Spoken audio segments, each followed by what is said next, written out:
El Salmo 34 principalmente habla acerca del temor de Dios. Y el título de esta enseñanza es Temed al Señor, ustedes los santos. O sea, la palabra santos se refiere a todas aquellas personas que por alguna razón y por diferentes circunstancias hemos venido a los pies de Cristo.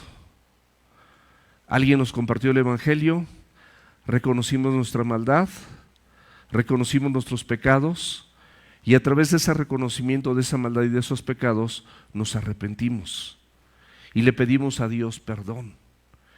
Y esto, mis amados, es algo que de manera continua, si somos honestos y somos sinceros en nuestra vida y en nuestra manera cotidiana de vivir, pues yo creo que es algo que tenemos que seguir haciendo siempre, pedir perdón y seguir arrepintiéndonos al Señor por aquellos días buenos y malos, pero donde le fallamos a Él o le fallamos a la gente, ¿verdad? Entonces, esto es fundamental para que nosotros entendamos todo lo útil y todo lo beneficioso para nosotros como creyentes, como personas, que es el temor de Dios. El temor de Dios no es otra cosa más que un respeto reverente a la palabra de Dios y a Dios mismo. Es un respeto reverente a todo lo que Cristo hizo por nosotros en la cruz, a todo ese calvario que Él sufrió por nosotros, tomando nuestro lugar, siendo nuestro sustituto, para que a través del sacrificio de Cristo en la cruz y ese derramamiento de la sangre, todos nosotros podamos pedir perdón a Dios y ser limpios de nuestros pecados. La Biblia dice que la sangre de Jesucristo es poderosa para limpiarnos de todo pecado y limpiarnos de toda maldad. Y nuestra naturaleza no es buena. Nuestra naturaleza siempre es mala. Por eso el temor de Dios es lo más fortalecedor, digámoslo así, para tu vida y para mi vida, para que a través de ese temor de Dios nosotros podamos caminar de mejor manera en esta tierra, en este mundo, con nuestra familia, en la iglesia, en nuestro trabajo, con su ayuda, ¿verdad? No es algo humano, no es algo personal, no es algo del que más sabe. Es algo de aquel que mantiene siempre un corazón contrito y humillado delante de los ojos de Dios. El objetivo de esta enseñanza lo vamos a ver y está basado en Deuteronomio 10, versículos 12 y 13.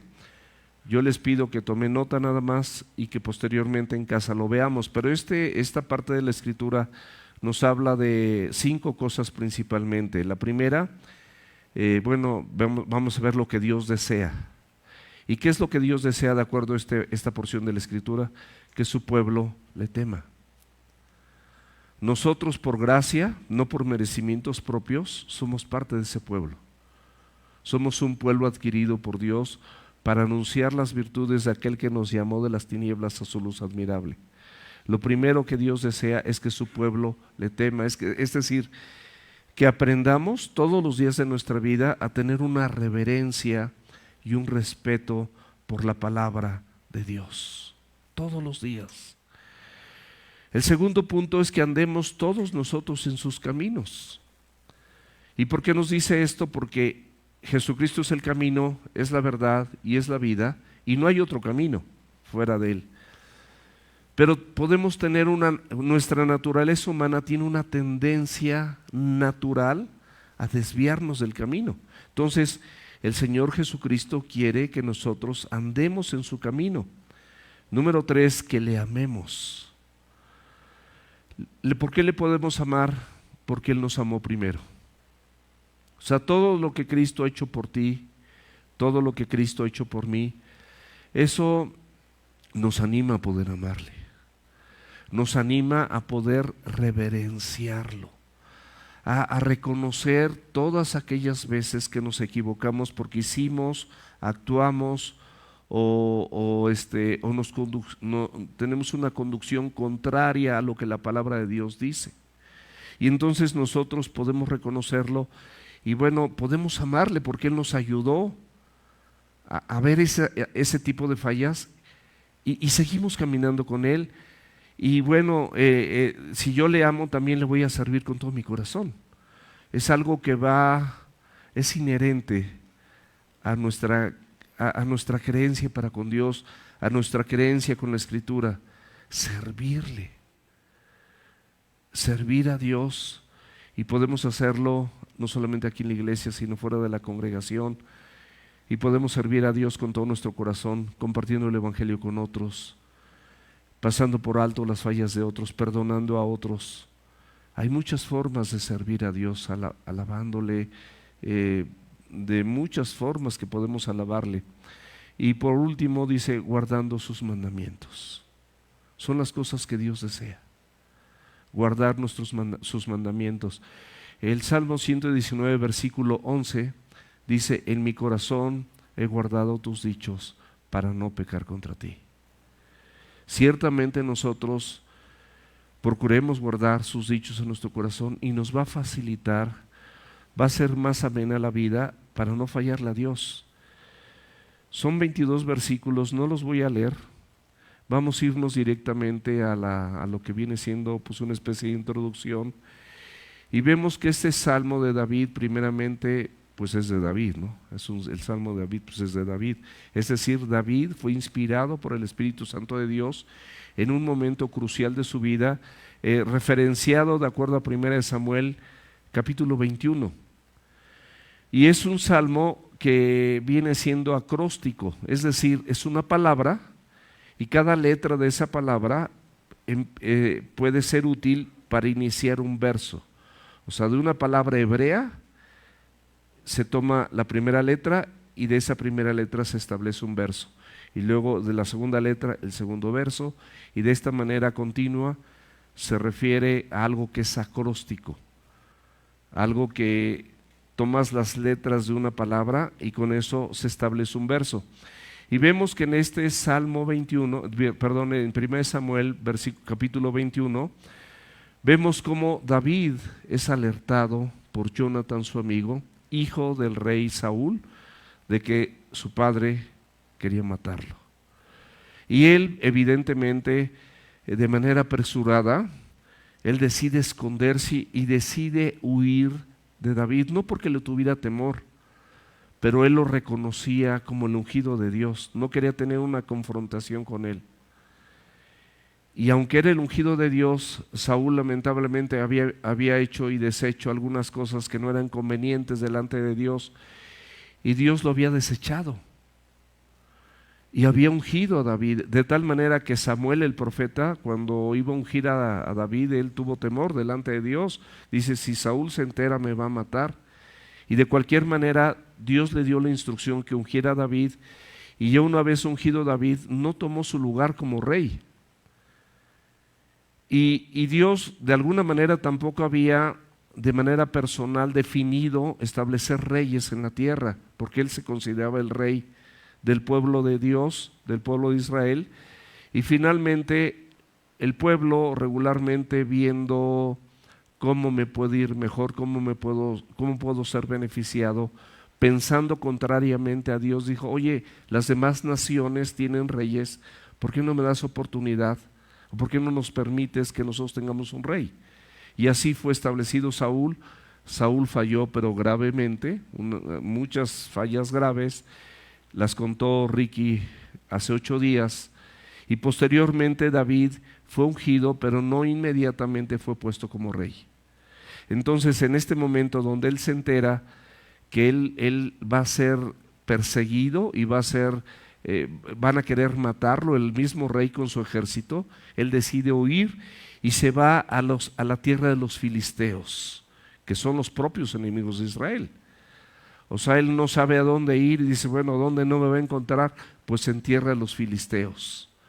Y se va a ese lugar, y en ese camino pues sale sin comida, sale sin armas, no va provisto, simplemente él va desprotegido completamente y confiando en la protección de Dios, y de ahí se va a derivar este salmo y toda la ayuda que Dios le propuso. ¿Y cuántos de nosotros podemos estar en una condición similar? Digo, quizás no huyendo de la muerte, no es que necesariamente alguien nos quiera matar, simplemente pues en condiciones muy adversas, muy contrarias. Y todo este salmo se despega de esto, y él en ese camino a la tierra de los filisteos visita al sacerdote Ahimelech, y este sacerdote él le pide alimento y le pide armas, y le dice: mira, alimento no tengo, pero solamente el pan sagrado, y se lo da.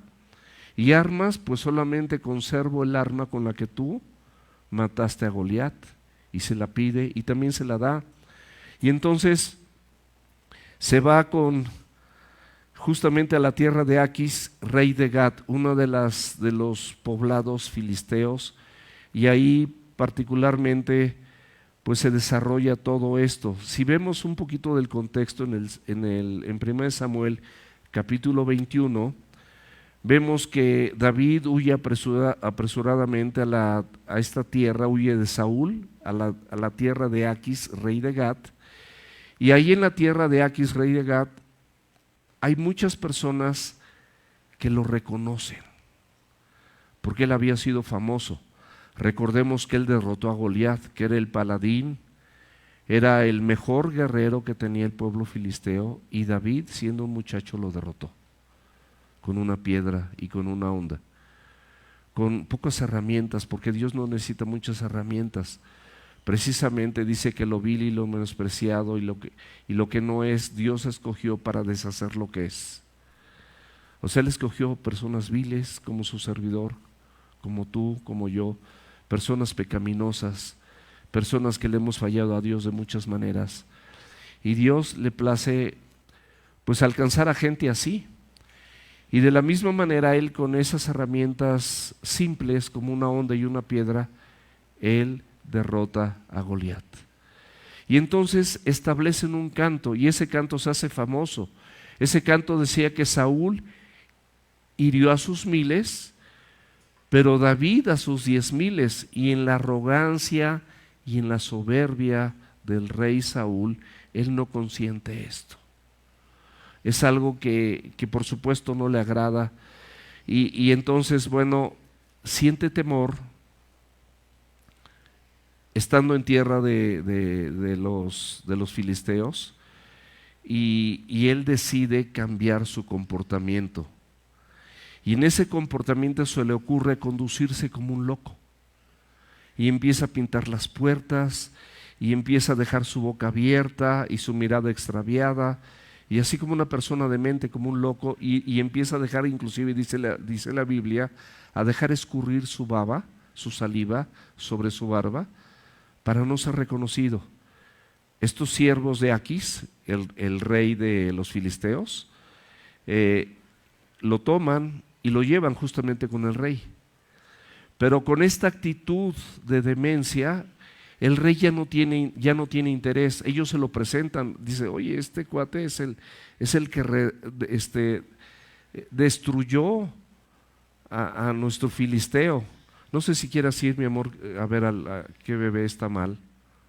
Hay un bebé que está mal ahí abajo. Y si puedes ayudar en algo, muchas gracias. Y entonces dice este rey, dice: ¿acaso me faltan locos? Dice: ¿para qué me traen un loco? Y esta estrategia al rey David le permite conservar su vida. Y posteriormente, pues la historia y el salmo que vamos a ver nos va a plasmar exactamente el contexto de todo esto. Pero bueno, mis amados, algo bien importante: el temor de Dios no puede venir a nuestra vida si no tenemos un corazón transformado. El temor de Dios, como les decía, es una reverencia, es un acto reverente delante de los ojos de Dios. Nada más, un acto reverente delante de los ojos de Dios hacia su persona, hacia la persona del Espíritu Santo, hacia la persona del Señor Jesucristo y hacia su propia palabra. Nosotros podemos reverenciarnos, podemos modificar nuestra conducta, podemos modificar nuestros actos y nuestros hechos humanos y pecaminosos cuando vemos que la palabra de Dios nos expone o somos expuestos a ella, o nos damos cuenta que lo que estamos haciendo no es lo correcto. Y para eso sirve el temor de Dios, pero esto no viene si no hay un corazón transformado. Un corazón transformado es aquel que entiende y comprende el carácter de Dios. El carácter de Dios tiene más de 90 rasgos, pero por mencionar algunos, tenemos un Dios santo.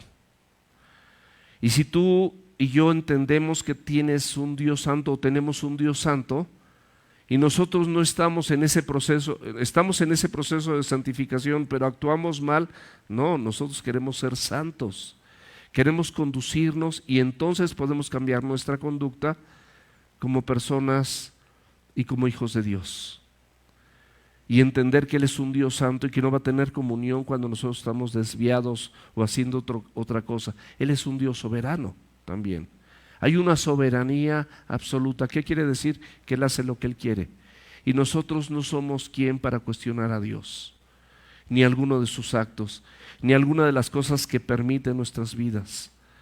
A veces nos sorprendemos, a veces nos son gratas, pero no somos quien para cuestionar a Dios. Dios también es un Dios omnisciente. Él conoce tu corazón y conoce el mío. Y conoce todos los elementos que nosotros necesitamos para ser depurados. La Biblia dice que nosotros somos limpios por la palabra que nos ha sido hablada. La palabra nos va limpiando. Y luego también sabemos que Dios va a juzgar el pecado. Va a haber un juicio sobre el pecado. Una cosa es que seamos pecadores y otra cosa es que nosotros estemos practicando el pecado de manera continua. Son dos cosas diferentes. Como personas, como humanos, con nuestra naturaleza podemos pecar, lamentablemente sí. Podemos equivocarnos, desafortunadamente sí. Podemos hacer cosas que no son propias delante del Evangelio, lamentablemente sí. Pero es muy diferente a que tú lo hagas y te arrepientas y le pidas perdón a Dios por haberte equivocado. Y otra cosa muy diferente es que ni te arrepientas y sigas con la misma conducta el resto de tus días. Esto dice la Escritura que va a haber un juicio. El temor de Dios, mis amados, otra cosa muy importante es que produce primeramente obediencia. Produce obediencia, produce alabanza y adoración. Produce reverencia. O sea, nos cuadramos y dejamos de hacer lo que estamos haciendo porque anhelamos, como cualquier persona, ser redimidos por Dios. Y ser redimidos por Dios es que aquilatamos lo que Él tuvo que hacer para que tú y yo fuésemos redimidos. La palabra redención es que fuimos comprados por precio. Cristo pagó para que tu vida y mi vida fueran rescatadas. ¿Cuál fue el pago? Cada gota de la sangre de Jesucristo derramada en la cruz. Entonces, ya yendo de lleno al Salmo 34, con este contexto, con esta introducción, yo creo que lo vamos a poder entender mejor.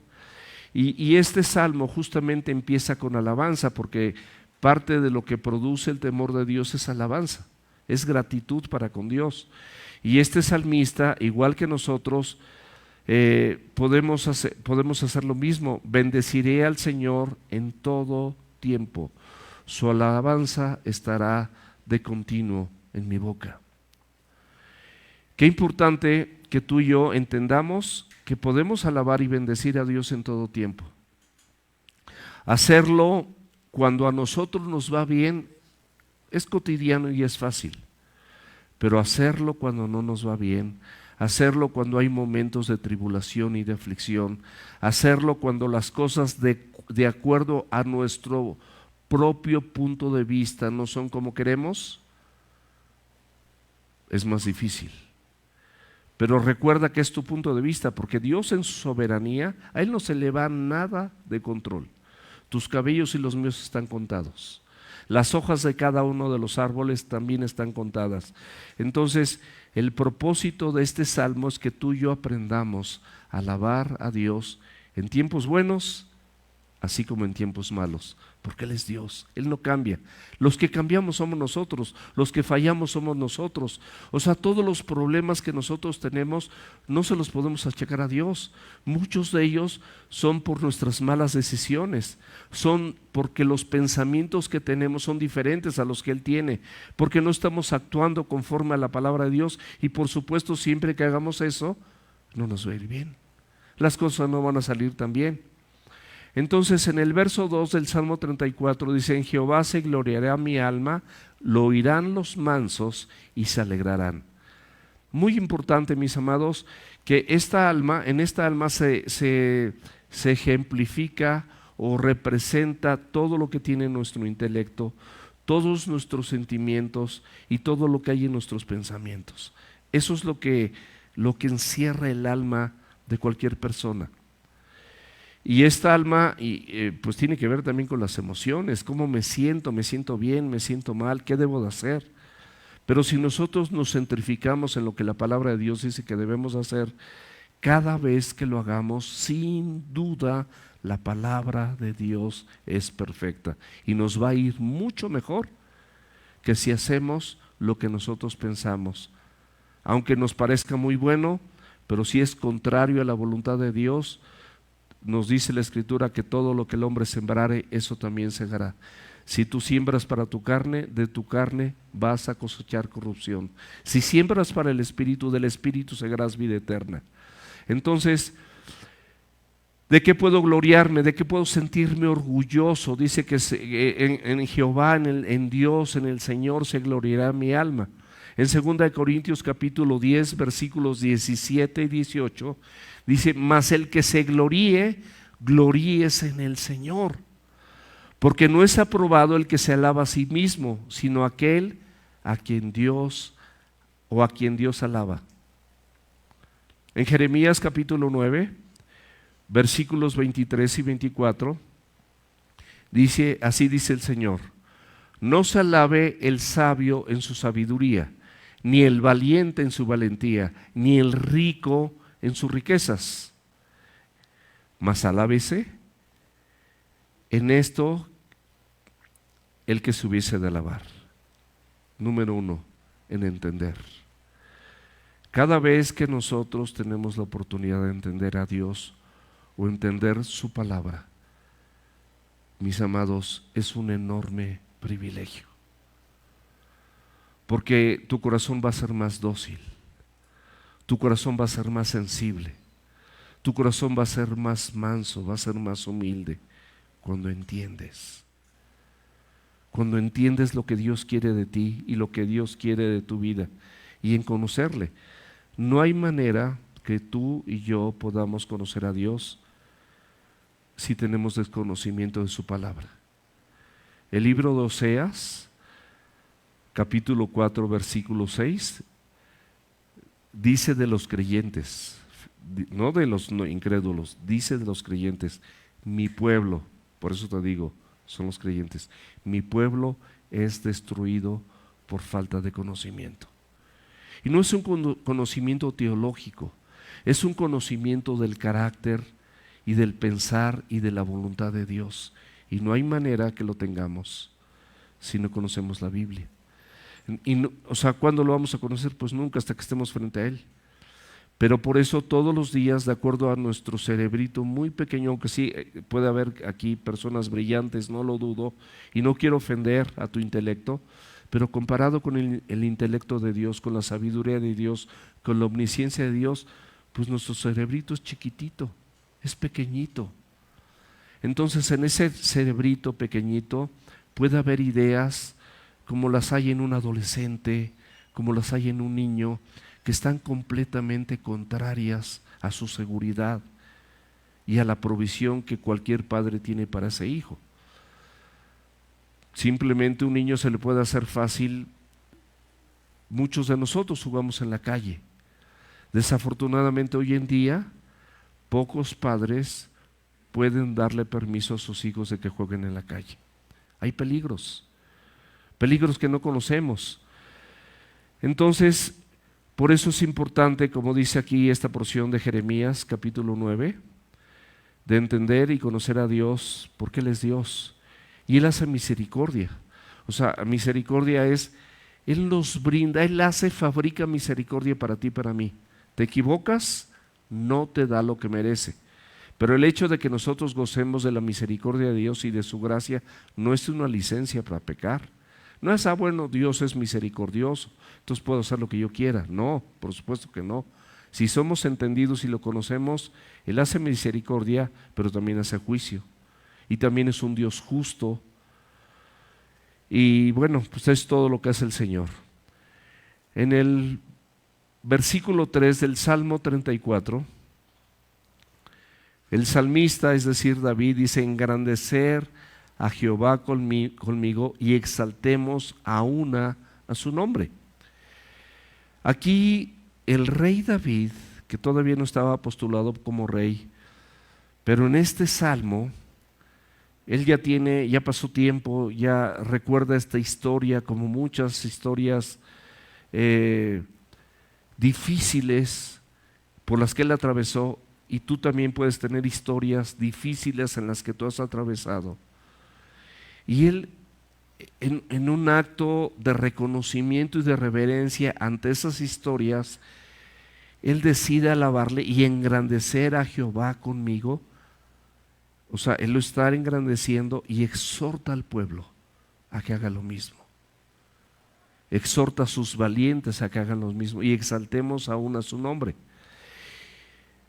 Invita al pueblo de Dios a que lo haga, y es una invitación. ¿Se acuerdan que él tenía un ejército de 400 valientes? Bueno, esos valientes los exhorta. Y estos valientes de alguna manera tenían características muy peculiares, pero Dios, cuando vienes a Él, tienes la posibilidad de dejar tu cobardía, de dejar tus miedos, de dejar tu pecado y dejar muchas cosas por amor a Dios, y porque lo vas conociendo y lo vas entendiendo cada vez más. Y en ese acto donde Dios operó la misericordia y la gracia de Dios en ti, aquí viene narrado en 1 Samuel, versículo 1 y 2 del capítulo 22 de Samuel. Nos cuenta la historia: yendo luego David de allí, huyó a la cueva de Adulam. Y cuando sus hermanos y toda la casa de su padre lo supieron, vinieron allí a él y se juntaron con él. Y aquí yo creo que estamos nosotros, mis amados. Podemos identificarnos con esta clase de pueblo que estábamos acobardados, y aquí dice que se juntaron a él todos los afligidos.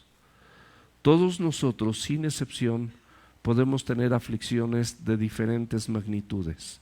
Algunas son muy agudas y son muy duras. Las aflicciones muchas veces son muy duras.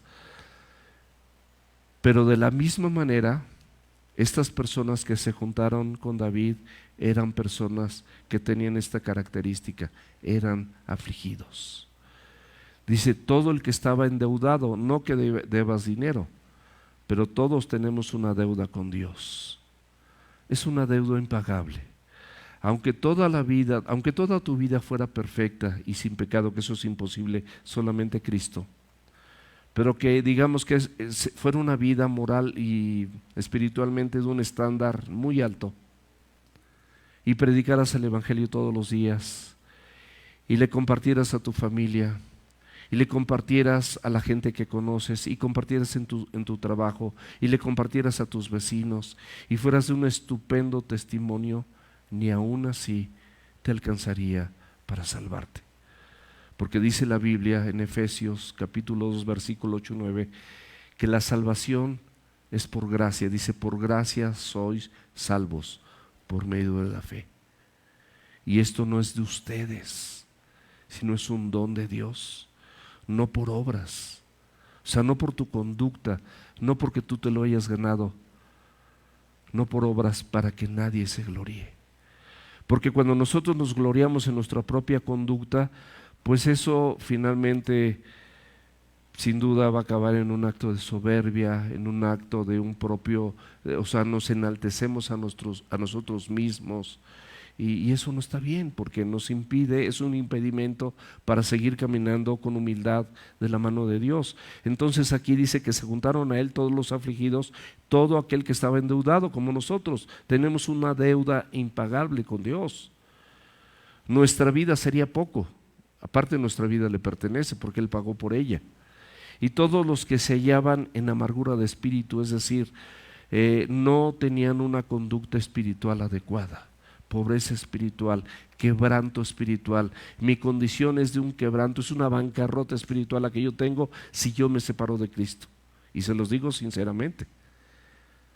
Mi estado es salvo por gracia, pero si yo me separara de esa gracia maravillosa, ese regalo de Dios, mi condición sería una bancarrota espiritual absoluta, pero yo creo que igual a tuya, si somos sinceros.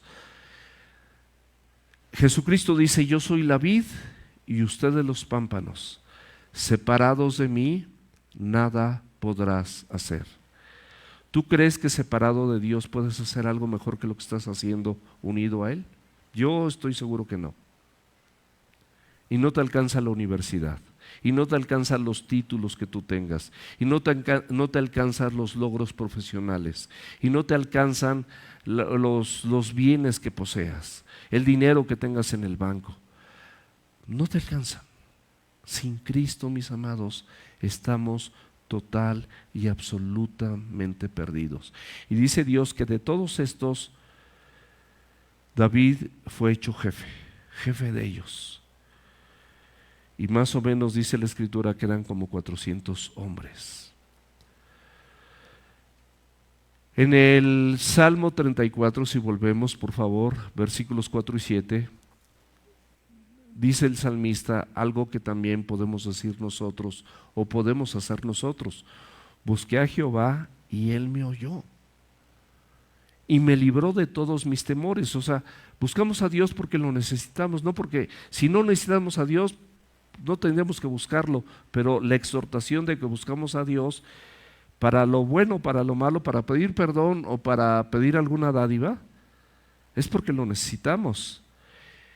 Y es porque el Señor sabe que nosotros somos sujetos a tener algún tipo de temor, alguna situación, alguna cosa, alguna circunstancia. Tenemos temores de la condición social que estamos viviendo, y tenemos hijos menores y tenemos nietos en mi persona, por ejemplo, o tenemos personas que quisiéramos que tuvieran otra cosa. Entonces la exhortación es: busqué a Jehová y Él me oyó y me libró de todos mis temores. Los que miraron a Él fueron alumbrados. O sea, cuando nosotros podemos mirar a Dios, nuestro rostro puede ser alumbrado con su precioso conocimiento y también con su presencia. Porque muchos de nosotros, cuando estamos buscando en intimidad a Dios, podemos gozar y podemos disfrutar su presencia y podemos darnos cuenta que realmente Él nos está abrazando, Él está derramando su misericordia, Él está derramando su gracia sobre nosotros y podemos percibirla. Dice: y sus rostros no fueron avergonzados. Este pobre clamó. Fíjate cómo se considera David, el rey David. El rey David, que es un hombre, dice la Biblia, conforme al corazón de Dios. O sea, qué distante de nosotros. Él es un hombre conforme al corazón de Dios, y a pesar de que él lamentablemente se equivocó y mató y cayó en un adulterio, dice: este pobre clamó y le oyó Jehová y lo libró de todas sus angustias. Y termina con una afirmación: el ángel de Jehová acampa alrededor de los que le temen y los defiende. Qué maravillosa porción de la Escritura para que nosotros alabemos al Señor. Esta confianza que él tuvo de haber orado le permitió ser inspirado por el Espíritu Santo de Dios y escribir esto, y dice que su rostro era radiante.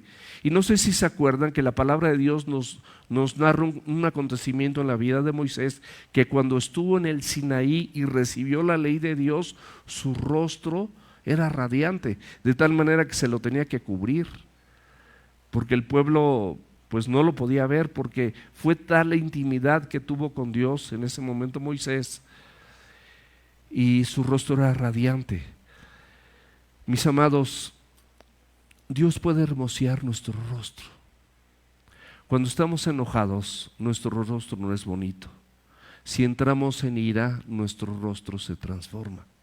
Si estamos en amargura, nuestro rostro no tiene una persona amargada, una persona triste, una persona deprimida, una persona enojada, una persona celosa.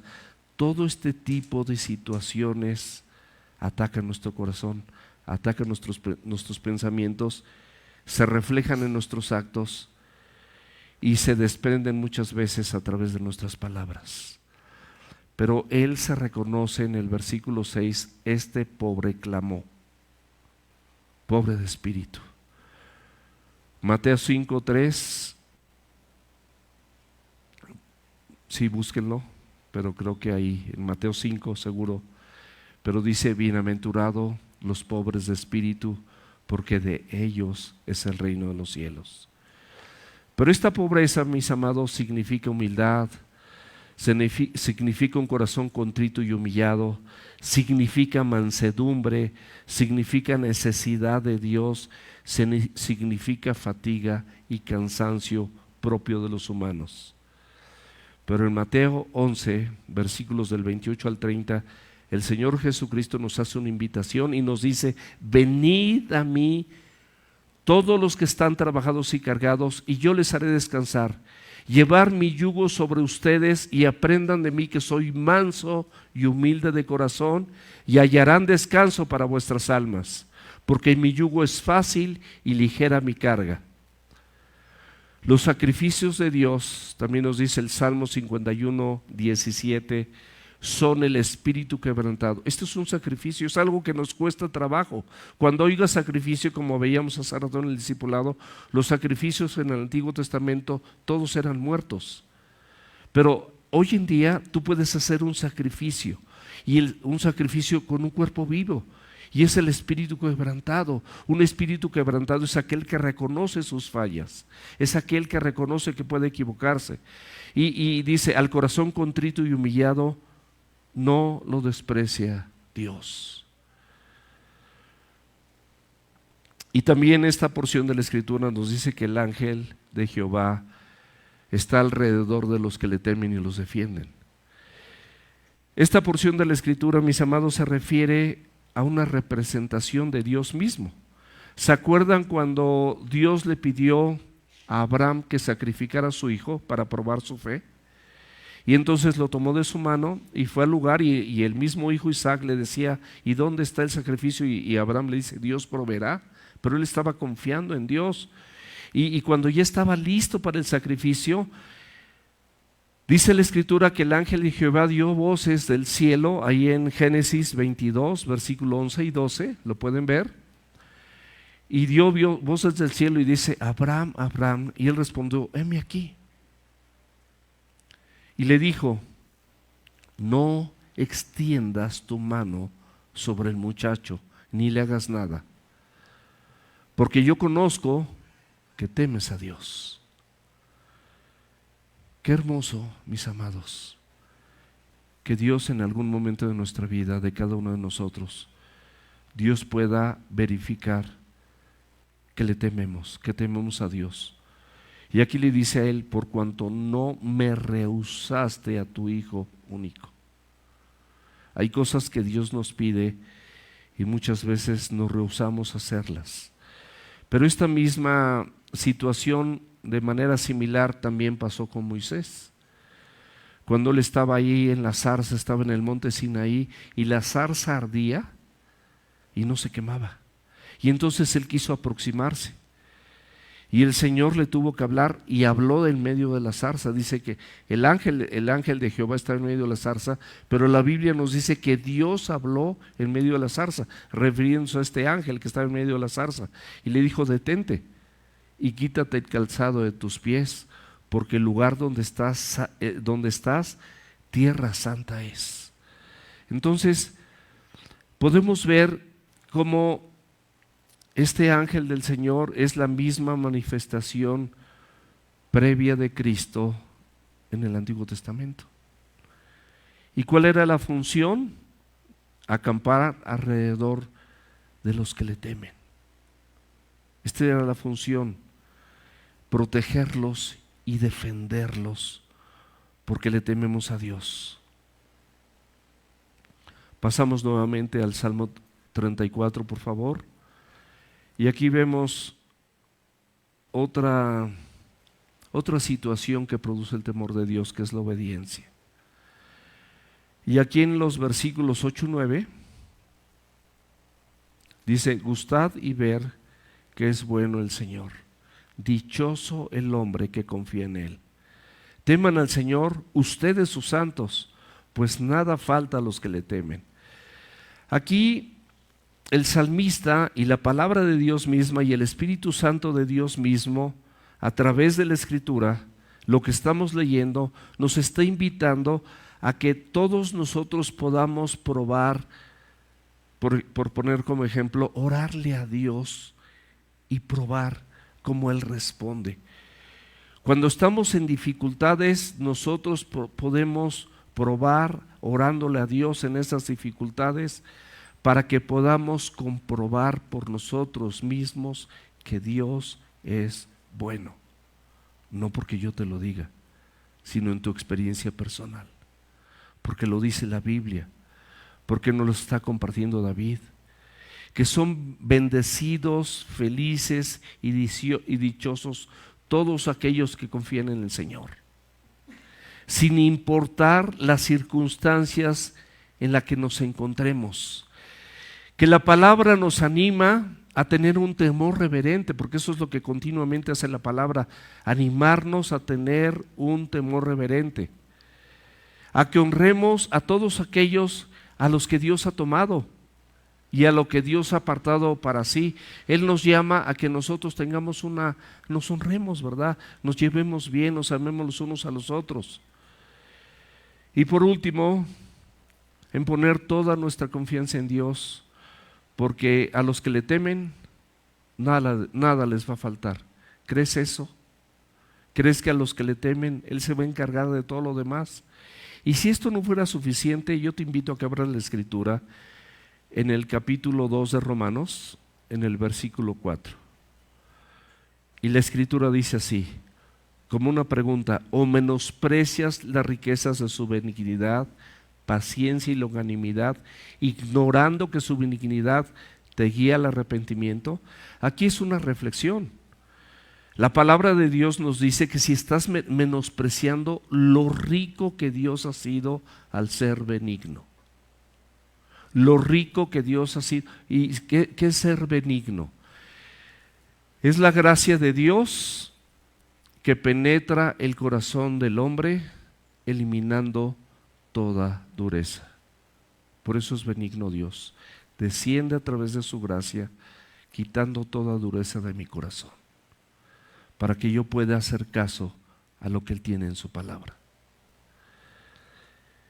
Y también ha sido paciente, porque ya nos ha dicho alguna vez que dejemos de hacer algo o que hagamos otra cosa, y ni hacemos lo que Él nos dice y no dejamos de hacer lo que Él ya nos dijo que debíamos dejar de hacer. Es paciente y es longánime. Es decir, esto a lo largo de nuestra vida, Él está constantemente hablándonos amorosamente e invitándonos a que nosotros modifiquemos esta forma de ser y esta forma de pensar. Pero nos lleva una reflexión más, ignorando que su benignidad te guía al arrepentimiento. Te quita la dureza de tu corazón por su gracia. Reconoces que a la luz de la Escritura lo que estás haciendo no está bien y te arrepientes. Esa es la benignidad de Dios. Por eso podemos ser obedientes.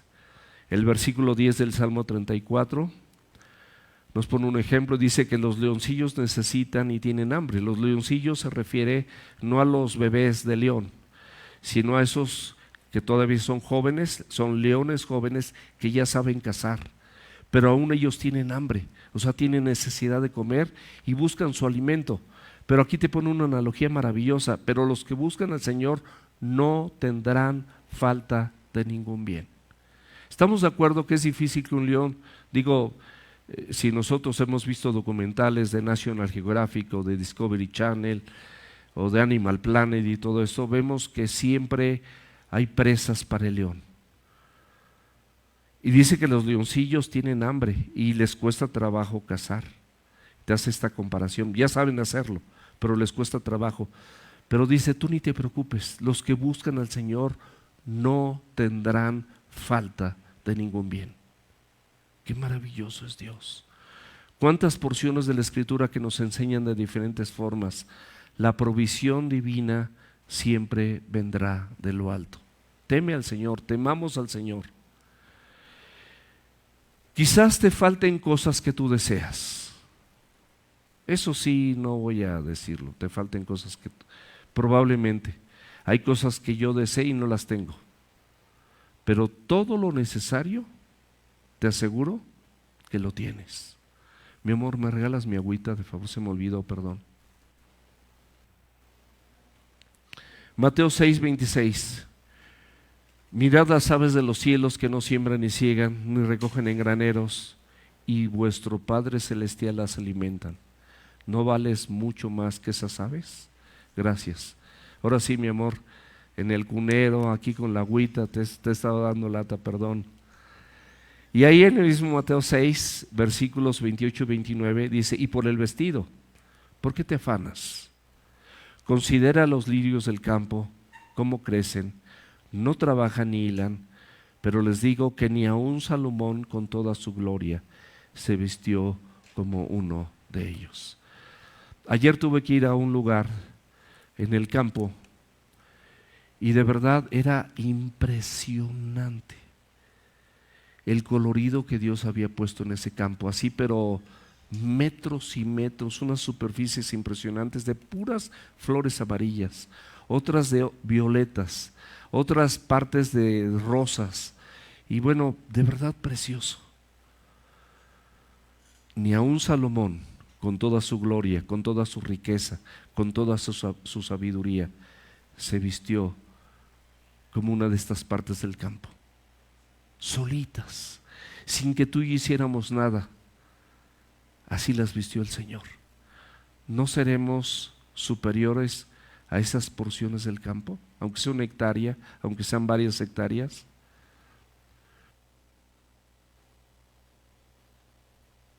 Y el Señor dice que los que buscan al Señor. Pero sinónimos es los que temen al Señor, los que confían en Él, aquellos que son sus santos y que han sido apartados, cualquiera de estos, aquellos que confían en Dios. De manera práctica, te será más fácil obedecer sus mandamientos y dejar de ser desobediente, ¿no? En 1 Juan, capítulo 2, versículos del 3 al 5,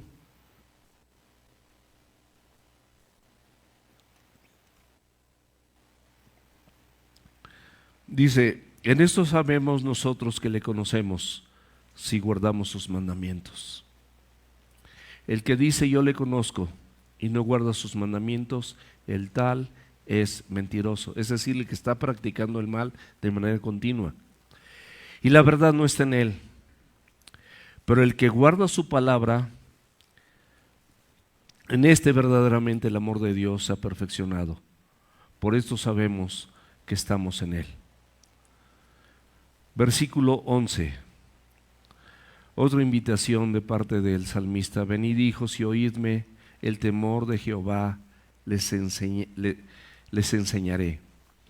Proverbios 1:7. El principio de la sabiduría es el temor de Jehová. Los insensatos desprecian la sabiduría y la enseñanza. Cuando la palabra de Dios dice algo y sabes que lo dice, y sabes que no lo estás haciendo, por el temor a Dios vas a agachar la cabeza y vas a decir sí, eso no está bien, eso es incorrecto, eso no agrada a mi Señor.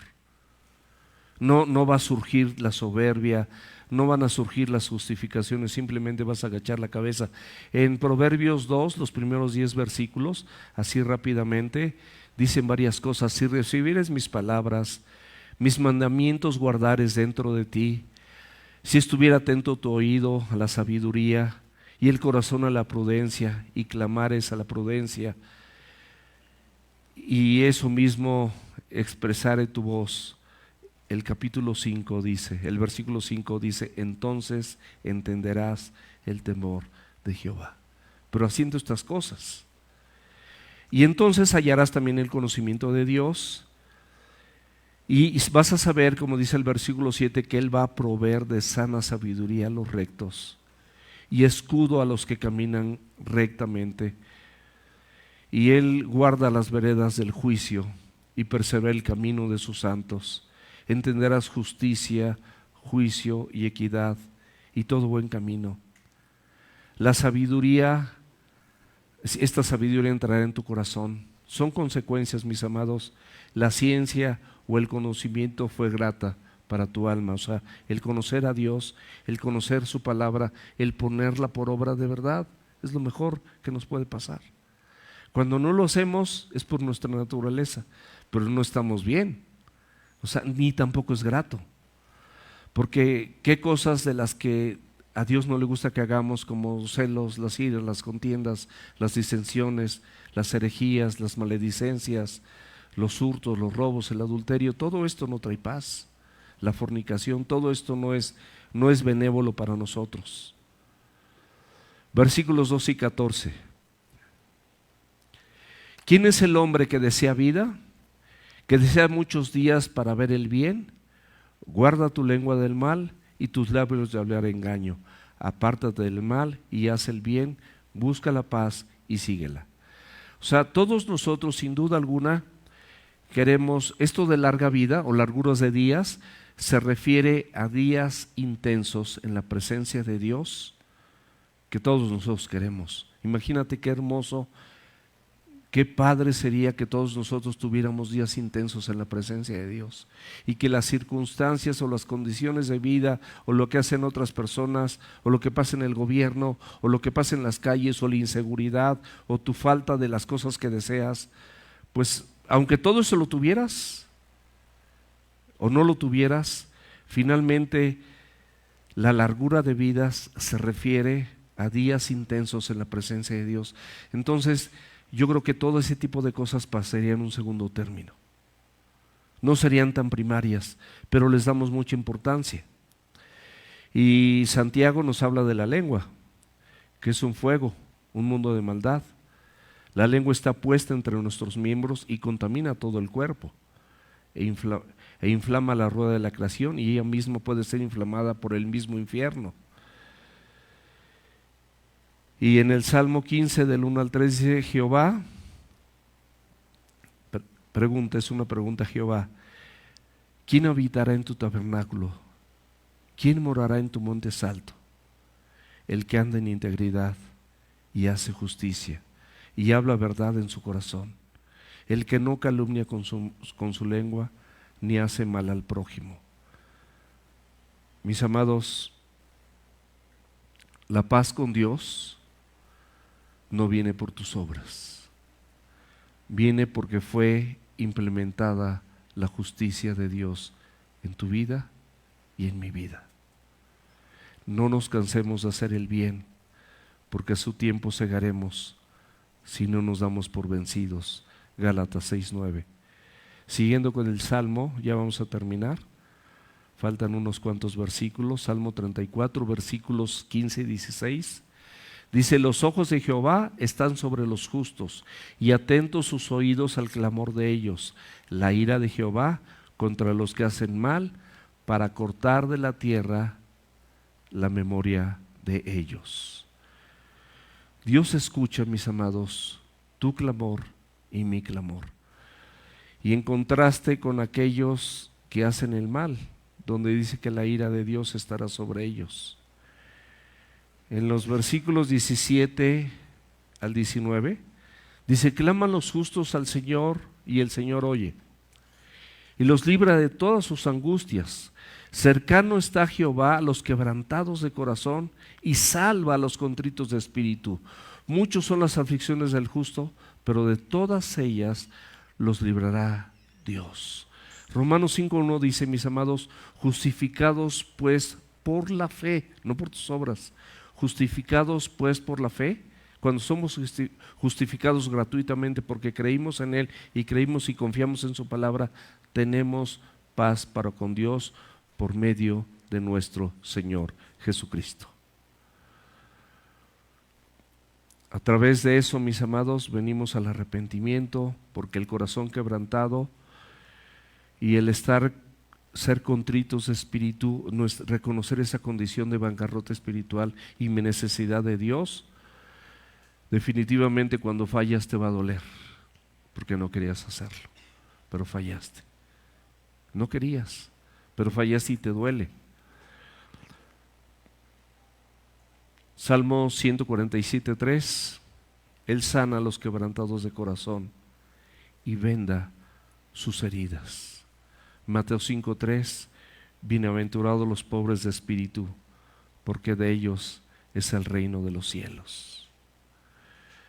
En el Salmo 34:20, nada más es hasta el 22, Él guarda todos sus huesos, ni uno de ellos será quebrantado. Esta es una declaración en forma profética de la muerte de Cristo, que guardó todos sus huesos y ni uno de ellos fue quebrantado. Recordemos que todos los salmos y toda la escritura siempre nos van a llevar a Cristo, y para corroborarlo en Juan 19:36 dice, porque estas cosas sucedieron para que se cumpliese la escritura, esta que acabamos de ver en el verso 20, no será quebrantado hueso suyo.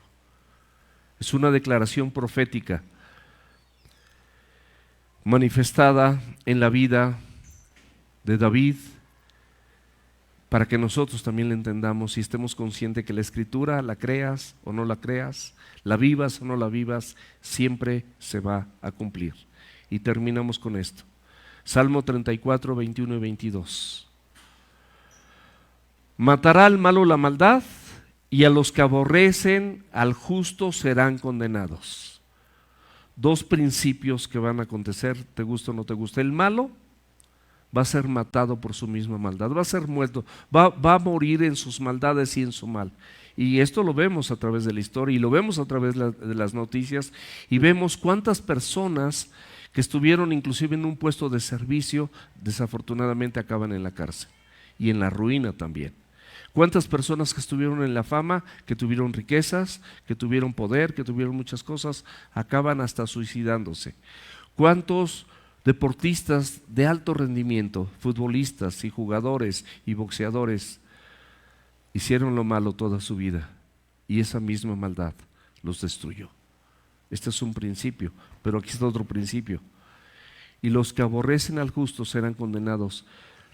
Tú y yo, mis amados, somos como la niña de los ojos del Señor, la niña en los ojos del Señor.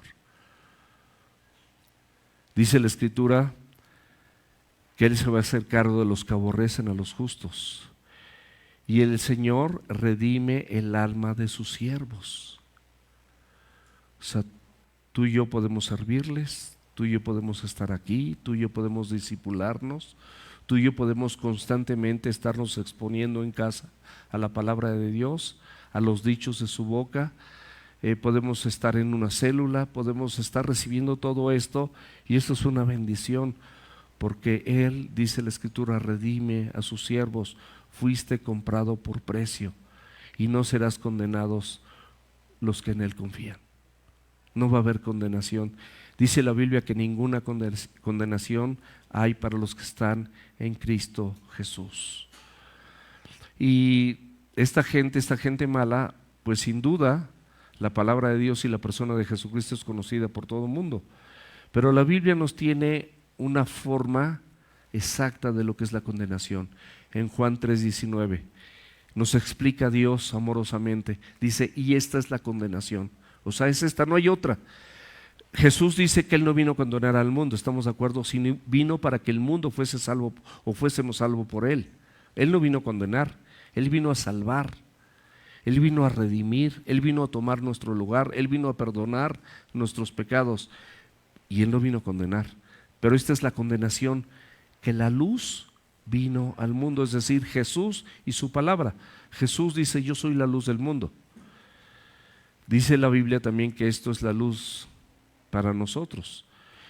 Es más, dice que aún para los redimidos nos dice que podemos ser luz en el mundo. Pero aquí se refiere a la persona de Jesucristo. La luz vino al mundo, o sea, Cristo y su palabra. Y los hombres amaron más las tinieblas que la luz. ¿Por qué? Porque sus obras eran malas. Es decir, porque como personas decidimos, a pesar de que la palabra de Dios venga, a pesar de que seamos exhortados o animados a través de la palabra de Dios, decimos: no, yo quiero seguir viviendo igual, yo quiero seguir mintiendo, quiero seguir con mi violencia, quiero seguir con mi adulterio, quiero seguir transando a la gente, quiero seguir con esto, quiero seguir con esto otro. Mis amados, eso no nos va a llevar a ningún buen lugar, porque dice que la maldad te va a tu misma maldad, nuestra misma maldad nos va a destruir. Terminamos con esta porción de la Escritura en Hebreos, capítulo 12, versículos 28 y 29. Así que recibiendo nosotros un reino inconmovible, es para que reflexionemos, tengamos gratitud y mediante ella sirvamos a Dios agradándole con temor y reverencia. Te dice varias cosas. Primeramente, ten gratitud por ese reino inconmovible. No va a cambiar. Es en beneficio para ti y para mí. No va a cambiar. Tengamos gratitud. Y mediante esa gratitud sirvamos a Dios. Un creyente verdadero es importante que sirva. Así, mi hermano, que si no estás sirviendo, involúcrate en el servicio. Hay muchas formas de servir, agradándole con temor. Vamos a serle agradables y teniendo reverencia, porque nuestro Dios, termina diciendo, es fuego consumidor. Así, mis amados, que flojitos y cooperando, porque nuestro Dios es fuego consumidor. Vamos a orar.